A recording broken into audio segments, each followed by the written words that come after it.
বড় খবর দিল্লি থেকে। কেন্দ্রীয় স্বরাষ্ট্র মন্ত্রক সব রাজ্য এবং কেন্দ্রশাসিত অঞ্চলকে ডিটেনশন ক্যাম্প তৈরি করতে বলল, কিন্তু কেন? তার ব্যাখ্যা কি? যে নোটিশ পাঠানো হয়েছে সেই নোটিশে কি রয়েছে? এই ডিটেনশন ক্যাম্প কাদের জন্য? কারা বিদেশি?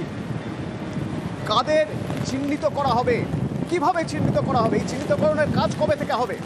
এসব জানবো। আমার সঙ্গে নয়াদিল্লি থেকে মৈত্রী রয়েছে সরাসরি। মৈত্রী,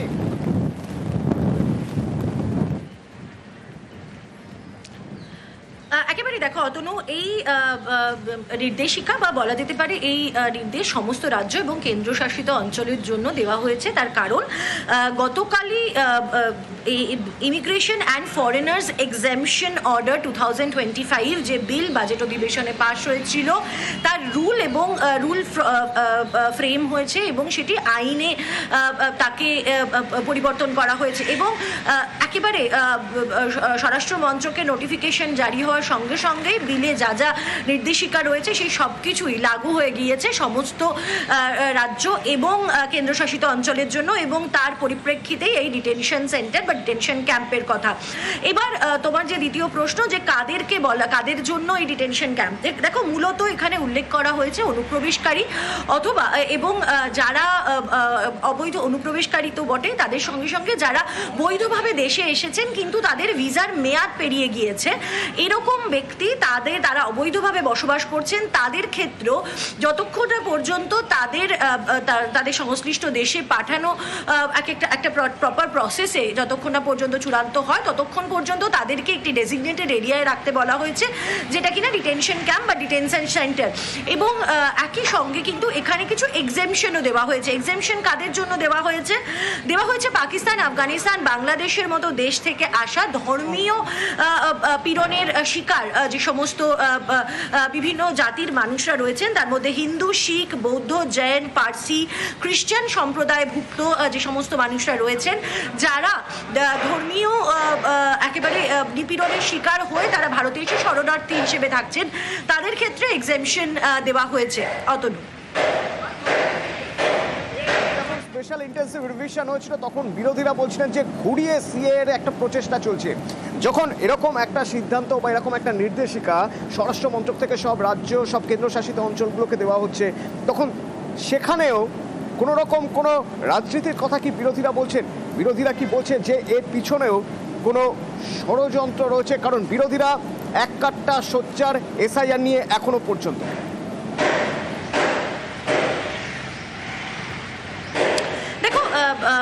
বিরোধীদের তরফ থেকে তারা এই যে গোটা নির্দেশিকা তার সময়টা নিয়ে তারা কিছুটা প্রশ্ন তুলতে শুরু করেছেন। তার কারণ আমরা জানি সর্বোচ্চ আদালতে একটি মামলা হয়েছে বাংলা বাঙালি ইস্যুতে, যে মামলা করেছিল পশ্চিমবঙ্গের পরিযায়ী শ্রমিক বোর্ড, এবং সেখানেই কিন্তু সর্বোচ্চ আদালতের তরফ থেকে বলা হয়েছিল যে কেন্দ্র সরকারকে জানাতে যে একজন ব্যক্তি তিনি যে বিদেশি বা তিনি অনুপ্রবেশকারী সেটা চিহ্নিত করার জন্য যে স্ট্যান্ডার্ড অপারেটিং প্রসিডিওর বা কারা রয়েছে সেই সংস্থা, এবং সেখানে কিন্তু দফায় দফায় আর্গুমেন্টে এই বিষয়টা উঠে এসেছিল যে নির্দিষ্ট কোনো বডি নেই যে কাউকে অনুপ্রবেশকারী বা তাকে বিদেশি বলবে এবং তাদেরকে ডিটেনশন ক্যাম্পে রাখা হচ্ছে, ফলে সেক্ষেত্রেও কোনো নির্দিষ্ট নির্দেশিকা নেই।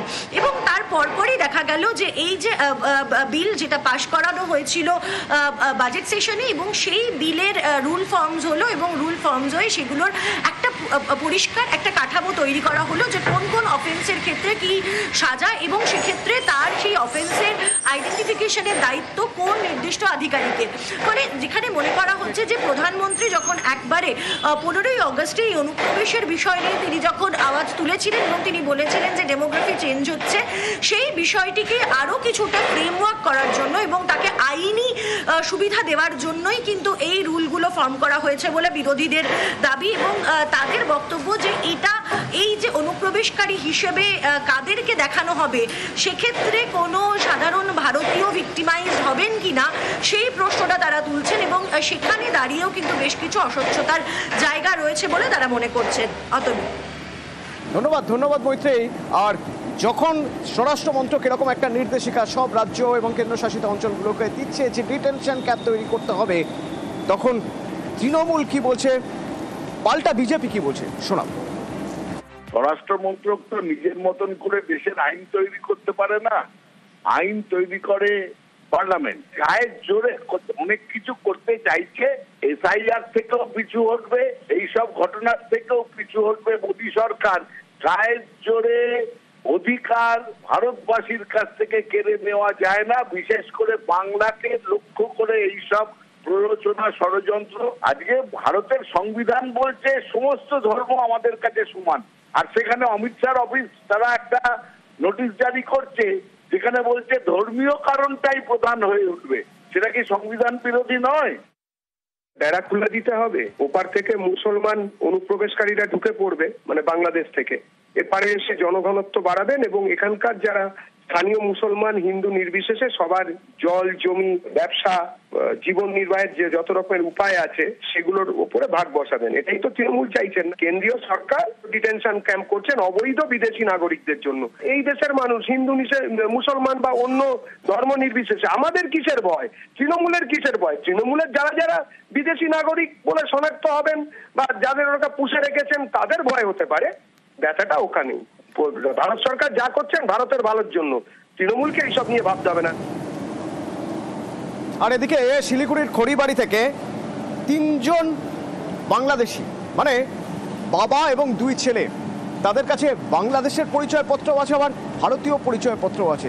আবার দেখা যাচ্ছে যে বাংলাদেশের পরিচয়পত্রে একরকম নাম, ভারতের পরিচয়পত্রে আরেক রকম নাম। তো এই 3 জনকে গ্রেপ্তার করা হয়েছে। এই 3 জন সম্পর্কে আরও জানি। আমার সঙ্গে বিশ্বজিৎ রয়েছেন। বিশ্বজিৎ, বাবা এবং 2 ছেলে কবে বাংলাদেশ থেকে এখানে এসেছে এবং এখানে এসে তারপরে তারা ভারতীয় পরিচয়পত্র বানালেন কিভাবে, কোন উদ্দেশ্যে বানিয়েছিলেন, নিজেদের পুরনো পরিচয় মুছে ফেলতে চেয়েছিলেন? দেখো, একেবারে পরিচয় গোপন করেই কিন্তু ভারতীয় নথিপত্র তৈরি করেছেন এই 3 বাংলাদেশি, এবং যাদের মধ্যে দেখা যাচ্ছে যে অধিকাংশই ভারতীয় নথিপত্র, যেমন ভারতীয় আধার, ভোটার কার্ড, রেশন কার্ড অব্দি হয়ে গিয়েছে এই বাংলাদেশিদের। মূলত গত বছর তারা কিন্তু একের পর এক বিভিন্ন সময় তারা সীমান্ত পেরিয়ে ভারতে আসে। কেউ ভিসা করে ভারতে আসলেও ভিসার মেয়াদ উত্তীর্ণ হয় তিনি কিন্তু আর বাংলাদেশে ফিরে যাননি। পাকাপাকিভাবে পরিচয় গোপন করে পদবি বদলে দিয়ে এখানেই বসবাস করেছেন, এবং বিভিন্ন দালাল মারফত তারা কিন্তু ভোটার কার্ড, আধার কার্ড এবং রেশন কার্ড তারা উদ্ধার করেছেন। এই অমল বর্মন কিন্তু বাংলাদেশের অমল রায় নামে পরিচিত, তিনি ভারতীয় নথিপত্রে তার অমল বর্মন পাওয়া গেছেন। তার 2 ছেলে পঙ্কজ এবং আরেক ছেলে গৌতম, তাদেরও কিন্তু নাম পরিবর্তন হয়েছে, কিন্তু ভারতীয় নাম তাদের দেখা যাচ্ছে পঙ্কজ এবং গৌতম বর্মনে পরিণত হয়েছে। অর্থাৎ বাংলাদেশের যে সমস্ত অবস্থা, সেই অবস্থার পরিপ্রেক্ষিতে দেখা যাচ্ছে যে গত 2 মাসে প্রায় 13-14 জন ইতিমধ্যে বাংলাদেশে গ্রেপ্তার করেছে এই খড়িবাড়ি সীমান্ত এলাকায়। এসএসবিরা বিভিন্ন সূত্রে খবর পেয়ে তাদের কাছ থেকে বাংলাদেশি যেমন নথিপত্র উদ্ধার করেছে, তেমনি ভারতীয় নথিপত্র উদ্ধার করা হয়েছে, এবং বেশিরভাগ ক্ষেত্রে দেখা যাচ্ছে যে ভারতীয় নথিপত্র পাওয়া যাচ্ছে বাংলাদেশিদের কাছ থেকে, যা নিয়ে কার্যত প্রশাসন মহলেও কিন্তু নজরদারি বেড়েছে। কারণ ইতিমধ্যে এই আধার ভোটার। ধন্যবাদ। আমরা দেখেছি ভিন রাজ্যে বেশ কিছু জায়গায় বাংলায় কথা বললে বাংলাদেশি বলে দাগিয়ে দেওয়া হচ্ছে, অত্যাচার করা হচ্ছে, আটক করে রাখা হচ্ছে। অথচ আমাদের এই বাংলায় বাংলা বলায় চাকরি চলে যাচ্ছে। জুতোর কারখানা, সেখান থেকে চাকরি চলে যাচ্ছে বাংলায় কথা বললে। আরো অনেকের চাকরি চলে যেতে পারে, আর যাদের চাকরি চলে গেছে তারা এবার ভয়ে রয়েছেন, দিন গেলে খাবেন কি।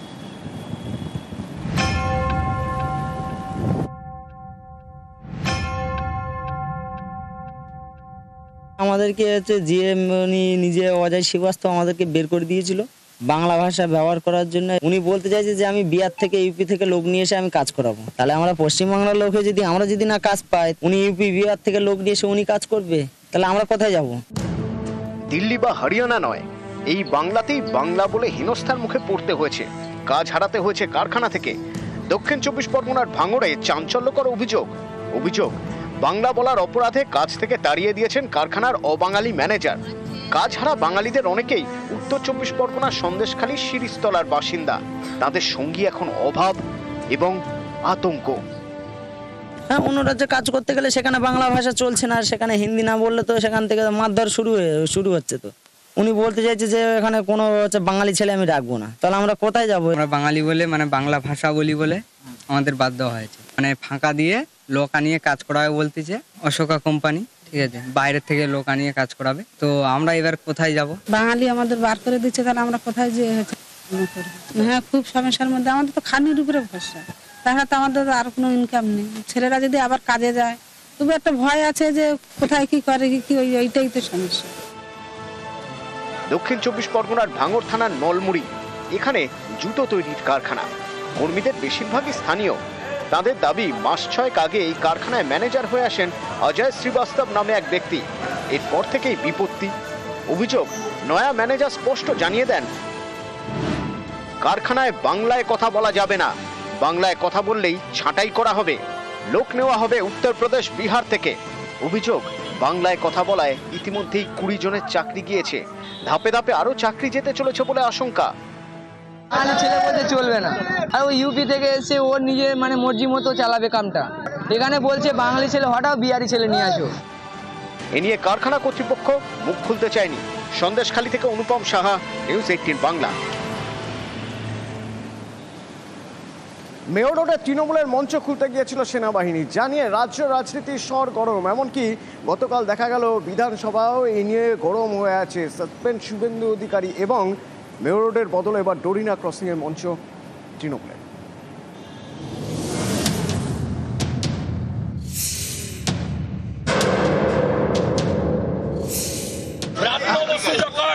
সামরিক বাহিনীকে, ইন্ডিয়ান আর্মিকে অপমান করেন, তাদের গায়ে রাজনীতি ছোঁয়া লাগান, ভারতীয় সেনার অপমান মানছি না, মানব না। পাকিস্তান সেনাবাহিনীর সঙ্গে উনি ভারতীয় সেনাবাহিনীকে একাকার করে দিতে চান, তাহলে উনি হয়তো ডোনাল্ড ট্রাম্প। সোমবার মেয়র রোডে তৃণমূলের ভাষা প্রতিবাদের মঞ্চ খুলতে যায় সেনাবাহিনী। খবর পেয়ে পৌঁছে যান মমতা বন্দ্যোপাধ্যায়।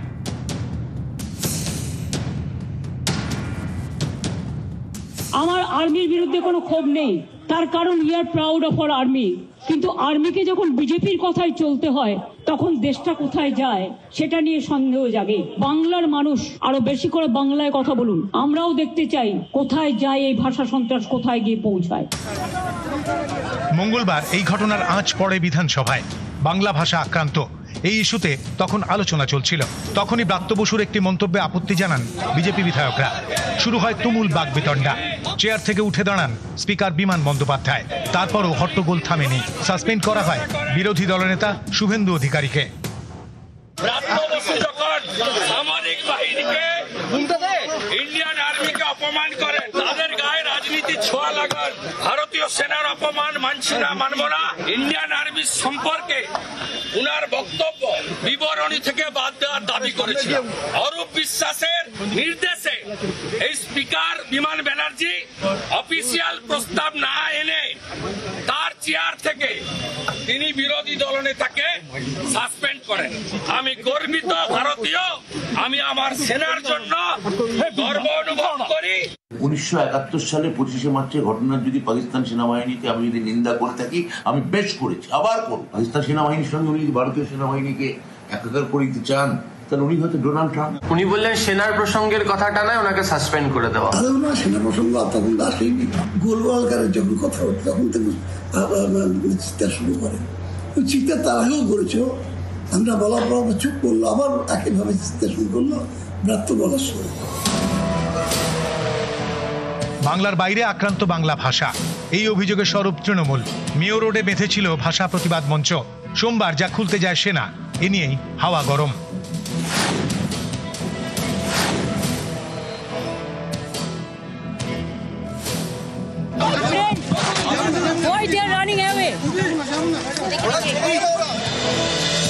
তৃণমূলের ভাষা প্রতিবাদের নয়া মঞ্চ তৈরি করা হয়েছে ডোরিনা ক্রসিং এ। নিউজ 18 বাংলা।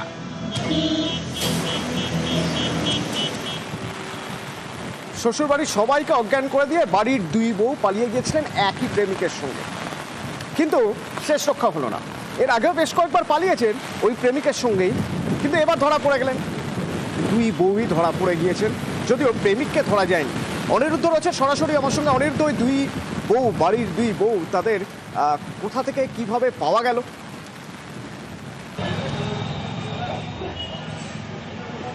দেখো তনু, উত্তর 24 পরগনার বাগদা থানার মালিদা গ্রামে এই ঘটনা ঘটেছিল।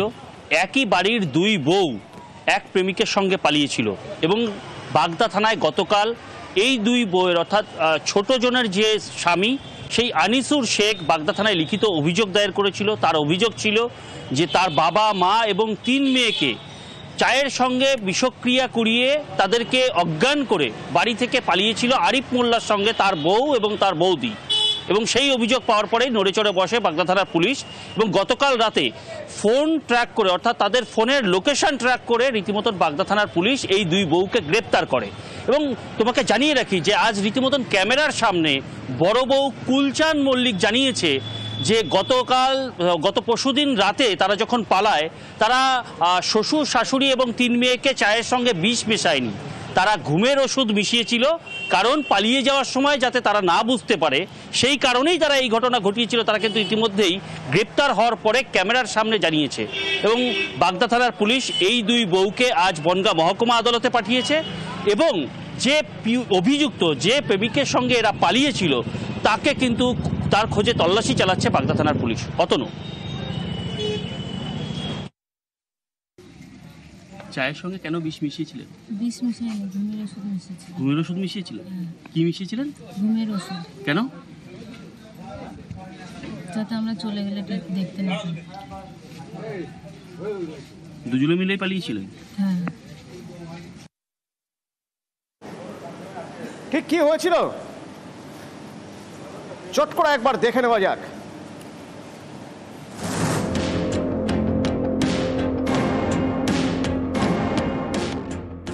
একই পাড়ায় বাড়ি, সেই সূত্রেই কথা, কথা থেকে প্রেম। প্রথমে বড় বউয়ের সঙ্গে, তারপর ছোট বউয়ের সঙ্গে, প্রেমে একেবারে হাবুডুবু। শেষমেশ প্রেমিক ড্রাইভারের সঙ্গে পালালেন একই বাড়ির 2 বউ।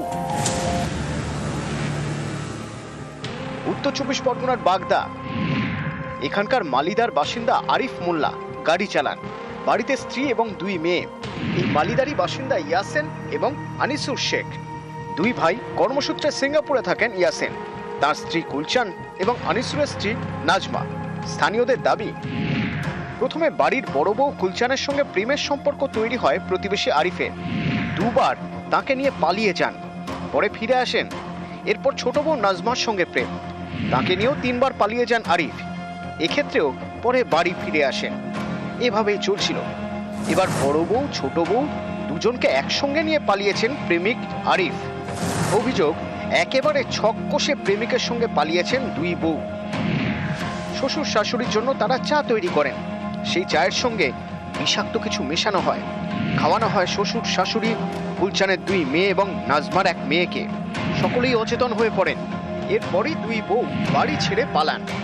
দুজনেরই প্রেমিক এক, সেই আরিফ মোল্লার সঙ্গে সোমবার পালান 2 বউ, সঙ্গে নাজমার কোলের সন্তান। সোমবার সন্ধে কাজ থেকে বাড়ি ফেরেন নাজমার স্বামী আনিসু। মা, বাবা এবং বাড়ির 3 মেয়েকে হাসপাতালে ভর্তি করেন। বাগদা থানাতেও জানান, কালকে সন্ধ্যেবেলায় আমাদের চা বানিয়ে দেয়, চার সাথে কোনো বিষাক্ত পয়জন মিশিয়ে দিয়ে তারপরে আমাদের ঘুম এসে যায়। তারপরে ওরা নিয়ে বাচ্চা 3টে থুয়ে 1টা বাচ্চা নিয়ে পালায়। 2 বৌমা। আরিফ। সবাই হসপিটালে ভর্তি হয়েছে? হ্যাঁ, সবাই হসপিটালে। এখন আরিফের শাস্তি চাই আমি। আমি জানতাম যে আগে ওদের দুজনের সাথে সম্পর্ক ছিল। আগে বড়টার সাথে ছিল সম্পর্ক, বড়টা নিয়ে 2 বার চলে গেছে। তারপর ওখানে ঝামেলা মিটিয়ে আবার ছোটটার সঙ্গে রিলেশন করে ছোটটার সঙ্গে এই দিয়ে 3 বার চলে গেল। হ্যাঁ, এই দিয়ে 2 বউকে নিয়ে চলে গেছে। মানে ছোটটার সাথে সম্পর্ক আছে ছোটটার সাথে, কিন্তু নিয়ে গেছে দুটোরই। 3 জনাই যখন অন্যায় করেছে 3 জনারই শাস্তি চাই। আজ 3-4 দিন হয়ে গেছে আমার স্বামীর সাথে আমার কোনো কথাবার্তা কিছু হয় না। বাগদা থেকে অনিরুদ্ধ কীর্তনিয়া, নিউজ 18 বাংলা।